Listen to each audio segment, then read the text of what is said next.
Selamat pagi anak-anak. Wah, sudah 1 minggu nih kita baru jumpa lagi di sekolah minggu kelas Pratama. Senang ya kita mau belajar kembali firman Tuhan? Yuk, kita siapkan Alkitab dan lembar pelajarannya. Sebelum kita mulai, kita berdoa lebih dulu. Minta pimpinan Tuhan supaya kita dapat mengerti akan firman Tuhan. Mari kita berdoa. Yuk, kita akan bersatu dalam doa adik-adik. Mari lipat tangan, tutup mata. Kita akan bicara pada Tuhan. Terima kasih Tuhan untuk pagi hari ini. Kami sudah siap untuk mendengarkan firman Tuhan. Ajarlah kami juga untuk bisa melakukan firman-Mu Tuhan, yang sebentar akan kami dengar. Dalam nama Tuhan Yesus, kami berdoa dan mengucap syukur. Amin. Nah adik-adik, sebelum kita memulai sekolah minggu ini, mari kita mendengarkan dan bernyanyi bersama pada persembahan pujian anak-anak House of Joy dari Kupang. Yuk! Teman-teman, kita pergi sekolah minggu kah? Sebentar lagi. Waktunya, ayo tuh. Ayo.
Kembali lagi nih sama cerita Bobby dan teman-teman.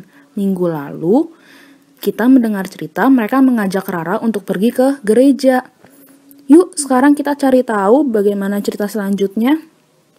Bobby, JJ, Tata, dan Kiki juga Rara sudah sampai nih di depan gereja.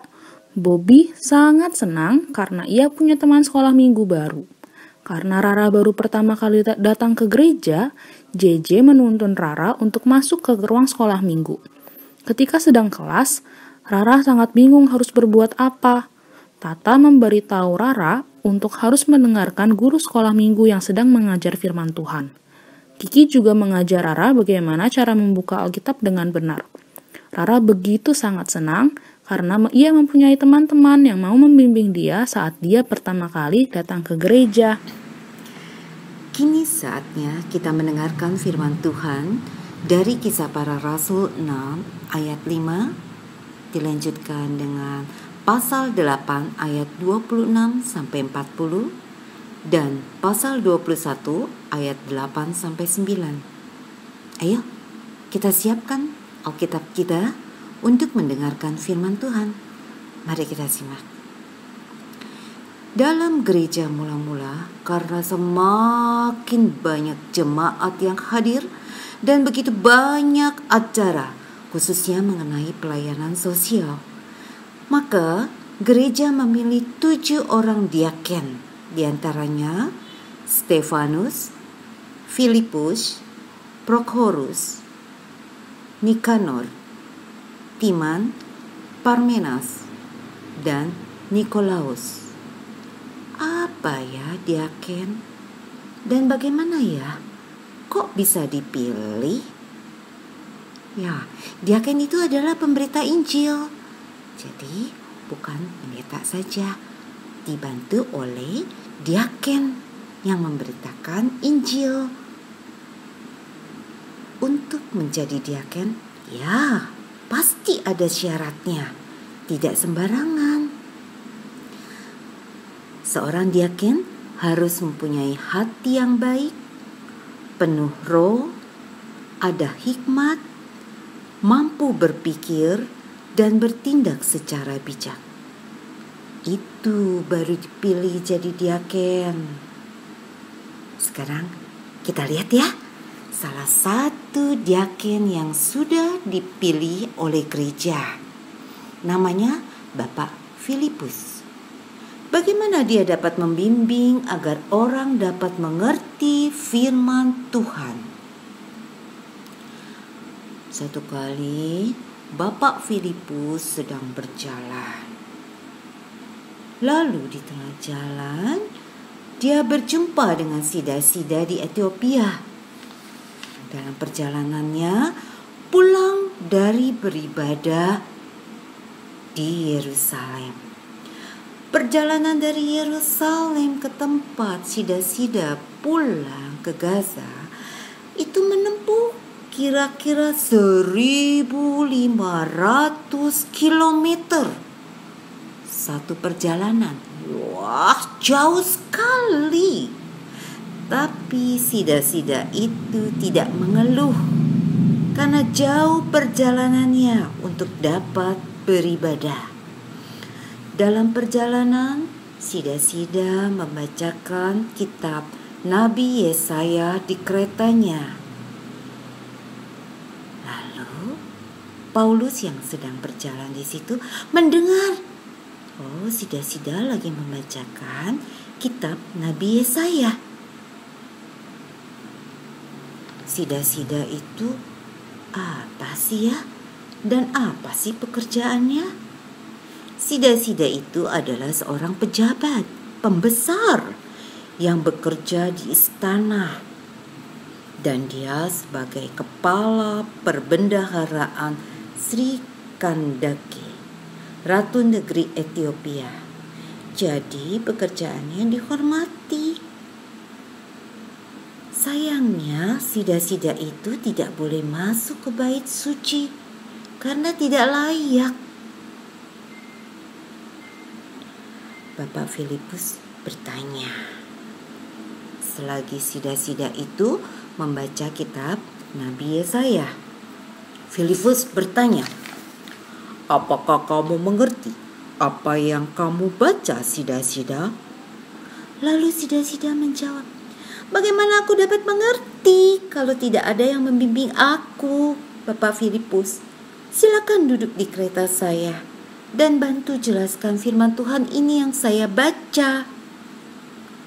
Wah, tentu dengan senang Bapak Filipus naik dan duduk di sampingnya dan menjelaskan sampai Sida-Sida itu mengerti, bahkan percaya pada Tuhan. Begitu Filipus memberikan waktu dalam perjalanan menceritakan firman Tuhan kepada Sida-Sida, Sida-Sida sampai senang dan mau dibaptiskan. Lalu setelah mereka keluar dari air baptisan itu, Filipus oleh Roh Tuhan sampai saking Sida-Sidanya senang, dia nggak melihat lagi Bapak Filipus di mana.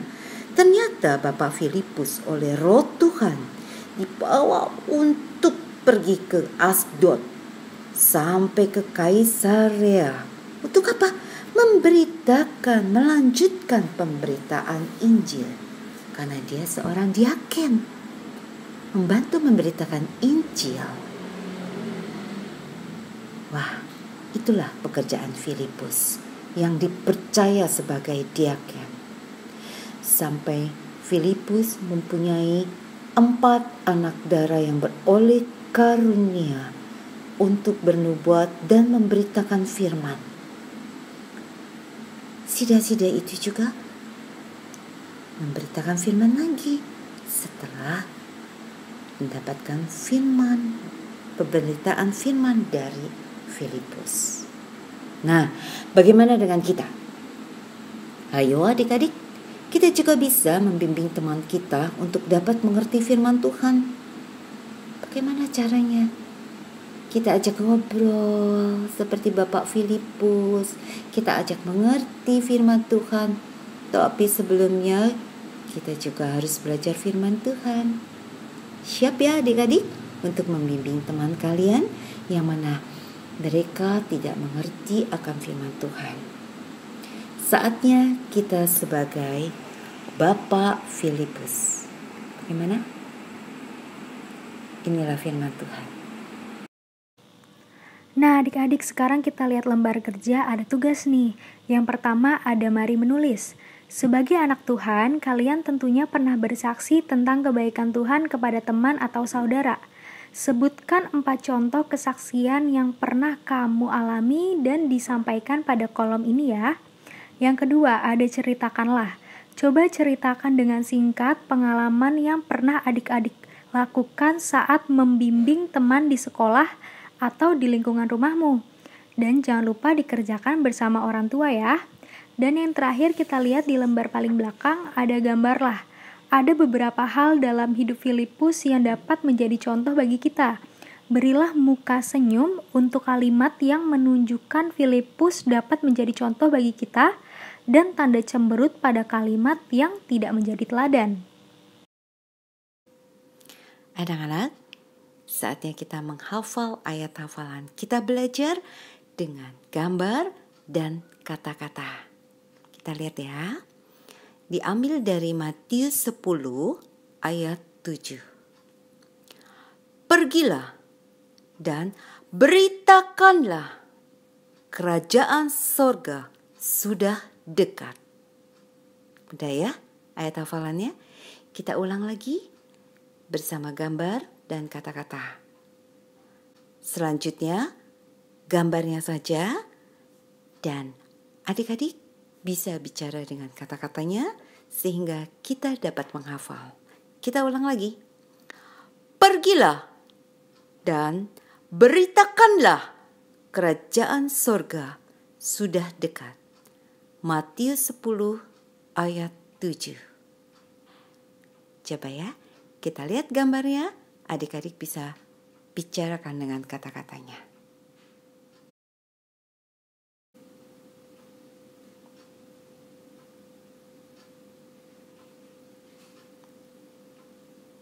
Ya, itulah kita mudah menghafal ayat hafalan ini dan akan selalu ingat. Silakan adik-adik hafalkan dan minggu depan bisa di-share videonya pada pelajaran minggu yang akan datang.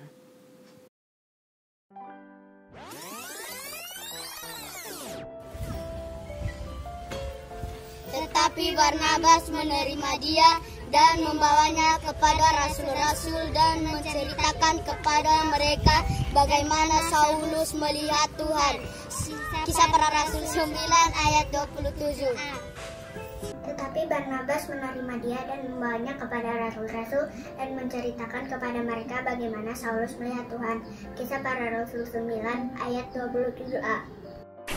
Tetapi Barnabas menerima dia dan membawanya kepada rasul-rasul dan menceritakannya kepada mereka bagaimana Saulus bisa melihat Tuhan.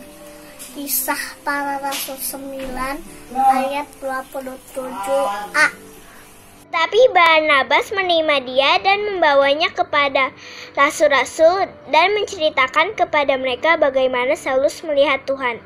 Kisah Para Rasul 9 ayat 27a.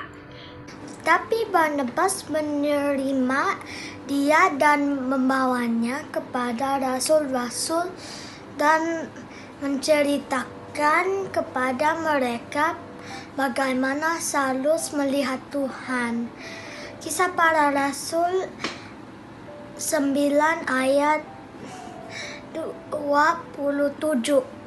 Tetapi Barnabas menerima dia dan membawanya kepada rasul-rasul dan menceritakan kepada mereka bagaimana Saulus melihat Tuhan. Kisah Para Rasul 9 ayat 27a. Nah, bagi adik-adik di luar sana yang mau ikutan nge-share ayat hafalan minggu ini untuk minggu depan, boleh banget ya. Nanti adik-adik tinggal mengirimkan video adik-adik ke nomor WA TLCC yang akan tertera setelah ini. Yuk adik-adik kita berdoa untuk penutupan. Tuhan Yesus, terima kasih karena kami sudah belajar sekolah minggu pada hari ini. Terima kasih juga karena kami telah mendengarkan firman-Mu dengan baik pada hari ini. Sebentar kami ingin melakukan aktivitas kami yang lain.